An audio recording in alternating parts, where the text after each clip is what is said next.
Hey, bud. How you doing? All right. So, I honestly thought I'd already reviewed this one, but I think I watched Blazing Saddles last. Well, I was doing my reviews, but I think in my first year I was primarily just doing sci-fi horror. So, that was before I opened up and just started reviewing everything.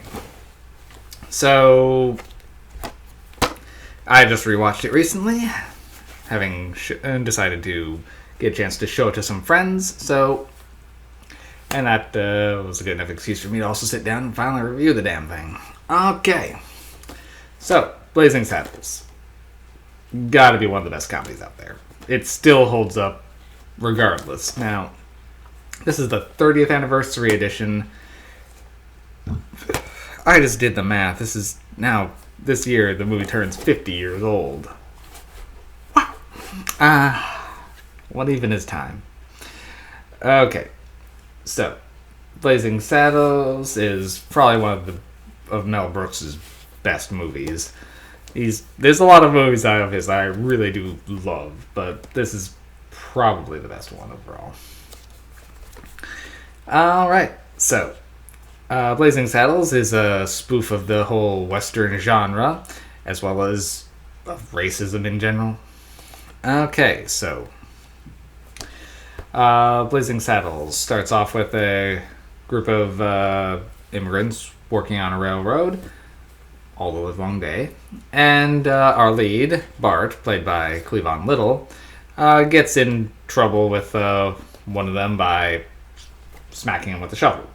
And so he gets sent off to the hangman.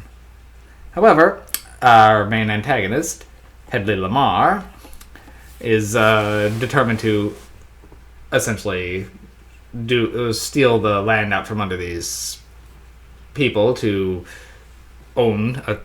Since the railroad's going to go through there, it's going to become quite valuable. So, he devises a plan to essentially send them a black man as their sheriff.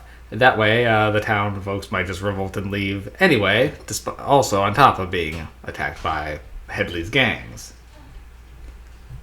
Well, Bart becomes that sheriff, and upon getting there, he ends up partnering up with Gene Wilder's Jim, and they go about trying to save the town from Hedley's...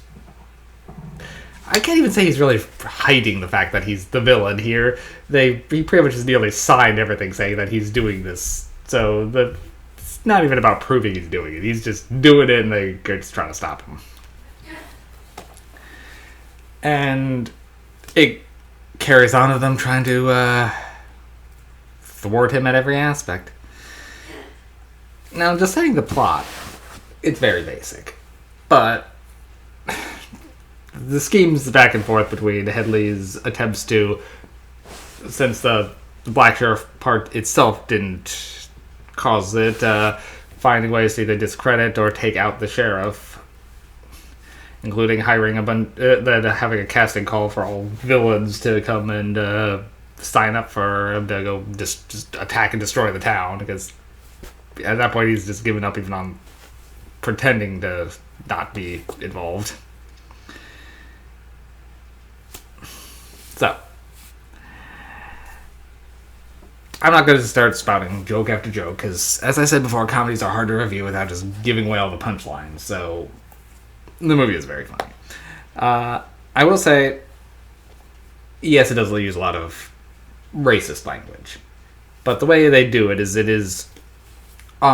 essentially the butt of the jokes are always the racists. So while some harsh terms are thrown around, usually they get their comeuppances about it, so it can be a little hard to listen to at times in those scenes, but it doesn't really take away from the film itself. It is skewering racism as best as it can, and doing a pretty good job about it too.